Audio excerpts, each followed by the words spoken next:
សម្ដេចថាបតីនាយករដ្ឋមន្ត្រីអនុញ្ញាតឲ្យគណៈប្រតិភូធនាគារកាណាដានិង ABA ចូលជួបសម្ដែងការគួរសមនិងពិភាក្សាការងារជាកិត្តិយសដ៏ឧត្តមឧត្តមបំផុតសម្រាប់ធនាគារ ABA ដោយសម្ដេចមហាបវរធិបតីហ៊ុនម៉ាណែតនាយករដ្ឋមន្ត្រីនៃព្រះរាជាណាចក្រកម្ពុជាបានអនុញ្ញាតឲ្យលោក Lauren Ferreira ប្រធាននិងនាយកប្រតិបត្តិធនាគារជាតិកាណាដានិងជាភាគហ៊ុននឹករបស់ធនាគារ ABA និងគណៈប្រតិភូចូលជួបសម្ដែងការគួរសមនិងពិភាក្សាការងារនៅវិមានសន្តិភាពកាលពីរសៀលថ្ងៃទី20ខែមីនាឆ្នាំ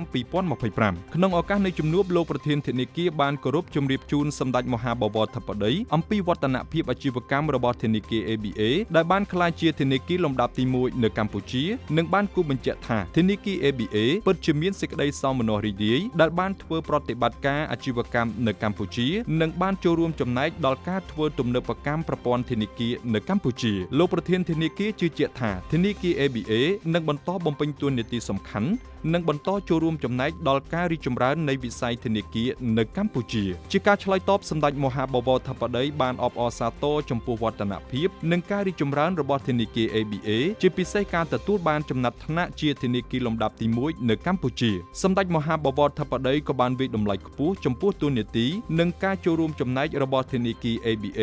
នៅក្នុងការធ្វើទំនើបកម្មប្រព័ន្ធធនាគារកម្ពុជាតាមរយៈការធ្វើប្រតិបត្តិការតាមប្រព័ន្ធអនឡាញប្រកបដោយភាពងាយស្រួលនិងសុវត្ថិភាពទន្ទឹមនឹងនោះសម្ដេចមហាបវរធិបតីបានគូបញ្ជាក់អំពីការដាក់ចេញនូវគោលនយោបាយគន្លឹះនានារបស់រាជរដ្ឋាភិបាលក្នុងការគាំទ្រនិងធានានូវភាពធន់នៃប្រព័ន្ធធនាគារកម្ពុជាជាមួយគ្នានេះសម្ដេចមហាបវរធិបតីក៏បានលើកទឹកចិត្តឲ្យធនាគារ ABA ពិនិត្យលទ្ធភាពក្នុងការគាំទ្រហិរញ្ញវត្ថុទៅដល់ការអភិវឌ្ឍវិស័យកសិឧស្សាហកម្មដែលជាការយកចិត្តទុកដាក់របស់រាជរដ្ឋាភិបាលកម្ពុជាដើម្បីជំរុញការបង្កើនតម្លៃបន្ថែមរបស់វិស័យនេះផងដែរ